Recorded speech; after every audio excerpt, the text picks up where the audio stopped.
The tycoons of social media have to stop pretending that they're friendly nerd gods building a better world and admit they're just tobacco farmers in t-shirts, selling an addictive product to children. Because let's face it, checking your likes is the new smoking. Philip Morris just wanted your lungs. The App Store wants your soul. There are 2 billion people, more than 2 billion people on Facebook. That's more than the number, it's about the number of notional followers of Christianity. People check their phones 150 times a day, the millennial sort of audience. And so if you think about it, from the moment you wake up, it's like you're jacked in to this environment. And thoughts start streaming into your head, designed by a few technology companies. What we find is the typical person checks their phone every 15 minutes or less, and half of the time they check their phone, there's no alert, no notification. It's coming from inside their head telling them, gee, I haven't checked in Facebook in a while. I haven't checked on this Twitter feed for a while. I wonder if somebody commented on my Instagram post. That then generates cortisol, and it starts to make you anxious, and eventually your goal is to get rid of that anxiety, so you check in. And apparently we feel stressed when we can't get our phone or when our battery is about to die. You probably know this feeling. And a research done in Australia among 3,000 people under the age of 30 found that 9 out of every 10 admit to feel this anxiety while having his battery dying. Steve Jobs revolutionized the entire world with the iPhone, and he never let his children use it because he did not want them dependent on technology. Right now, an infant is getting their first laptop that's soft and squishy and makes noise.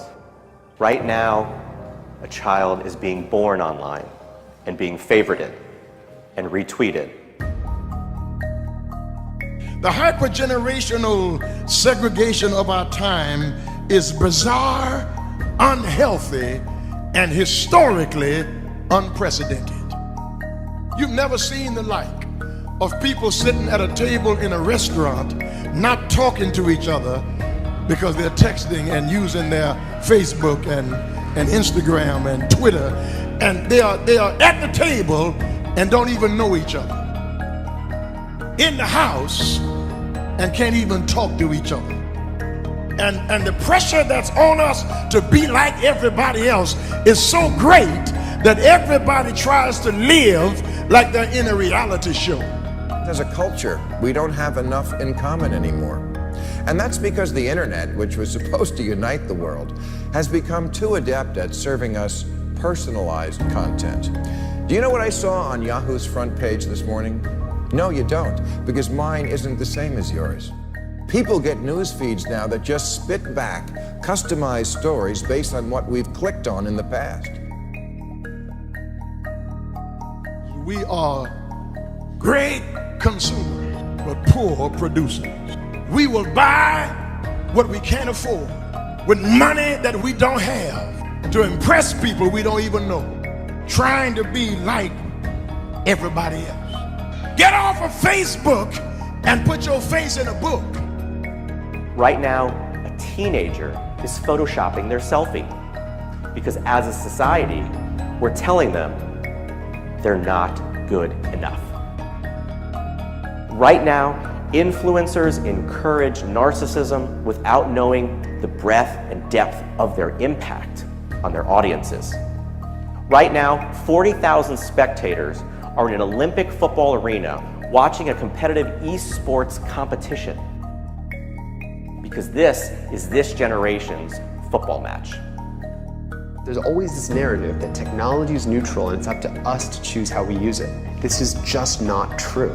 Technology is not neutral. It's not neutral. They want you to use it in particular ways and for long periods of time because that's how they make their money.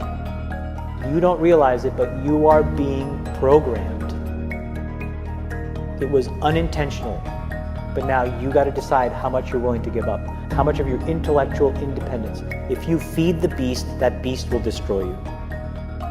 If you push back on it, we have a chance to control it and rein it in. And it is a point in time where people need to hard break from some of these tools and the things that you rely on.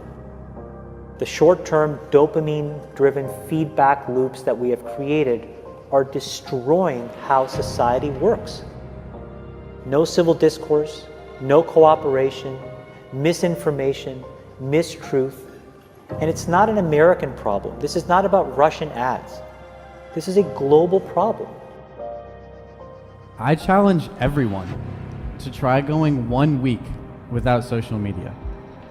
Don't let your phone and social media control you.